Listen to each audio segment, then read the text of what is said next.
of enchantment. Come, little children, the time's come to play here in my garden of shadows.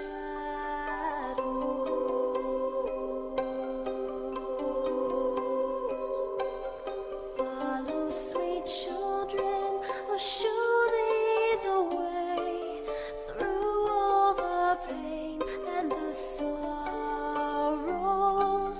Weep not, poor children, for life is this way, murdering beauty and passion.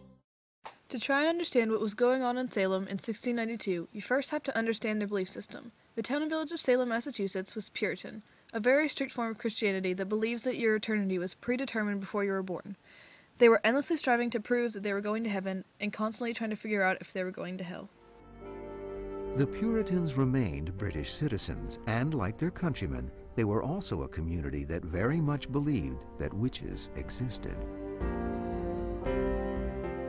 You have to understand witchcraft, particularly in light of their larger belief system, that this was central to their beliefs. It wasn't an odd side thing, but it was something that they thought about regularly, as they had to be worried about witches in their midst.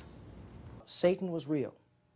Satan and his forces were around us in an invisible world, and we're always watching. We're always looking for an opportunity to have an effect for evil upon the godly community, always attempting to break down the godly way of life and to discredit the godly community before the unbelieving world. I think for people in the 20th century, Puritan belief would be an incredibly difficult religion to follow because it's a religion of endless striving and very uncertain reward. The Puritans believed that every person's fate is predetermined by God before he or she is born. They searched for clues to reveal whether they were a member of the elect and would go to heaven, or be damned to hell. You're constantly searching yourself for signs that you can't read.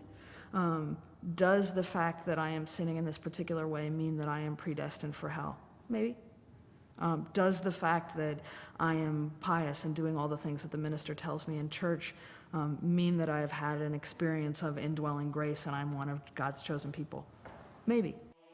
How can we sense God's pleasure or displeasure? That anxiety goes right to the core of Puritanism. Also at the core of Puritanism was an inherent misogyny.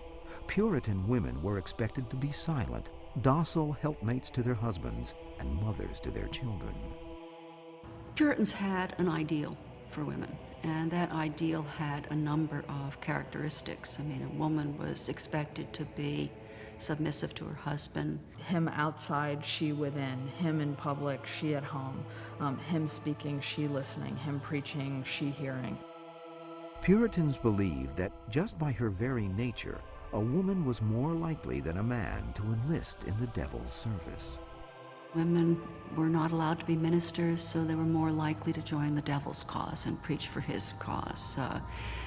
There were two monks that presumed that women were naturally lustful, and that they were interested in, sexual relations with the devil, and that's why they joined the devil's forces. Other people argued that women were, they wanted certain kinds of knowledge, like Eve in the Garden of Eden, that there were constantly sought out things they weren't supposed to know about, and that led them to the devil.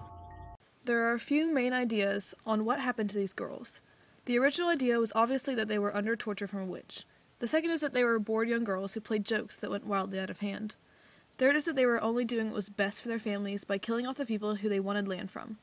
And the last one is that they suffered from a reaction close to that of LSD from the ergo that was on the food they ate and cooked. They began to act in strange and aberrant ways. They fell into these fits. They had certain kinds of trance experiences. They felt prickled with pins and cut with knives. They were tempted to throw themselves into the fire, to commit suicide. They couldn't. They had to stop their ears when the minister preached the word of God. They couldn't listen to it. They're screaming.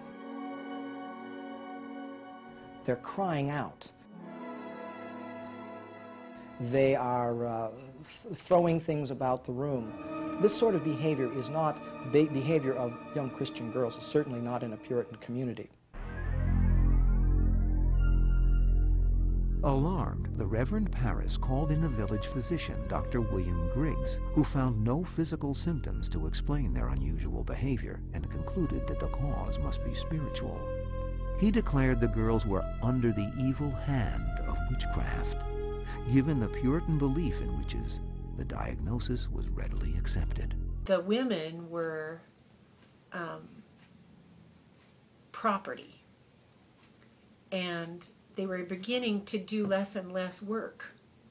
Slaves were coming into the society, and that meant that young girls were at a loss for anything to do.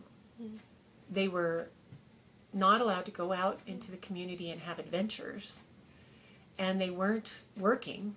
Yeah, they had to occupy themselves. Oh, they were bored to death. Yeah. And so you had this frustration. There was no hope of your ever doing anything of any interest in your lifetime. You would be married, and you would produce children, and you would stay home.